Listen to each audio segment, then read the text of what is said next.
Let's be honest, telling a Gen Alpha kid to clean your room is basically the same as saying go solve world peace. They just stand there. They look at us. Maybe they melt down. Maybe they magically forget how to move their body. If that's happening in your house, it is not just you, and it is not just your kid being stubborn. I want to show you how to turn that vague instruction, clean your room, into something their brain can actually see and do. This is a technique from psychology and occupational therapy called task analysis. I will just call it scaffolding, and I'm going to literally draw it out for you. Welcome to Insights from Insight, Understanding Minds and Supporting Growth, a resource from Insight Education Academy. Make sure to like, subscribe, and turn on notifications. When adults hear clean your room, our brain automatically fills in all the steps. We don't even notice we're doing it. But many kids, especially our deeply digital Gen Alpha kids, don't have that invisible checklist built yet. They grew up on apps and games that constantly tell them where to click, what to do next, and when the level is done. So when we say clean your room, here's what's happening in their brain. It's not that they won't do it. Very often, they literally can't see the task the way we see it. That's where scaffolding comes in. In clinical language, we call this task analysis. We take one big, messy task and break it into small, clear, doable steps. In parenting language, scaffolding just means I'm going to build the mental ladder for you and then gradually let you climb it on your own. So let's turn clean your room into something your child's brain can actually handle. I'm going to pretend I'm writing this for a 7 to 9-year-old who gets overwhelmed easily. Step 1 is to put all of the trash in the trash can. We start with trash because it's black and white, trash or not trash, and it gives a quick visual win. Step 2, put dirty clothes in the laundry basket. Notice I'm not saying deal with all of your clothes. I'm splitting dirty and clean because that's a smaller decision. Step 3 is to put clean clothes in drawers or your closet.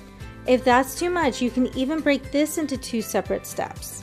Step 4 is to put toys in the toy bin. Again, we're looking at one category at a time. Step 5 is to put all the books on the shelf. And then step 6 is to organize a desk and throw away unnecessary papers, like maybe their 3rd grade book report that's still sitting on their desk that they don't need anymore. Step 7 is to make the bed.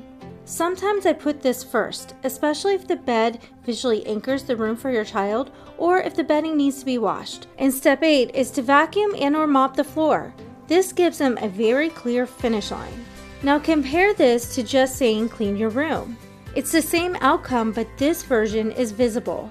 Their brain can grab onto it. How you present the list depends on your child. Some kids do great with a simple checklist they can check off with a marker. You can even laminate it. Some kids need picture cards, maybe a little drawing of a trash can, then laundry, then toys. And some kids really like a to-do and done board. You can create this by using sticky notes so that they can physically move each step from one side to the other. There's always the option of digital apps and digital checklists. Oftentimes, you can find an app that allows you to connect rewards to each step. The fancy word for all of this is visual supports. And research shows they reduce nagging, support working memory, and increase independence, especially for neurodivergent kids. But in my experience, even very typical Gen Alpha kids benefit from this level of clarity. A key mistake parents often make is to give the kids a checklist and expect them to magically use it. But at first, we're going to have to walk that checklist with them. That's the scaffolding part. So at first, you need to go in and say, let's do step 1 together. Put all of the trash in the trash can. Show me what you think is trash. And then move on to step 2. Let's put dirty clothes in the laundry basket. Where do those go? Instead of 10 separate nagging sentences, you just keep coming back to what's the next step on your chart. Over time, you're going to fade yourself out. At first, you're right there, coaching. Then you might stay in the doorway. Eventually, you can say, do steps 1 through 3 and come show me. You're handing the mental ladder over to them in pieces. So the next time your child just stands there when you say clean your room, I want you to pause and ask, is this a won't or is this actually a can't yet? If it's a can't yet, scaffolding is your friend. Break it down, make it visual, walk it with them, then gradually step back. You're not babying your child when you scaffold like this.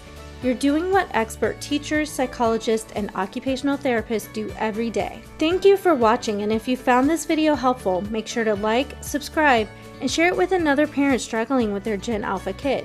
Scaffolding may be the key to their parenting success. And if you try scaffolding a task this week, let me know how it goes. I'd love to hear the story. Remember, our goal is progress, not perfection. I'll see you next week.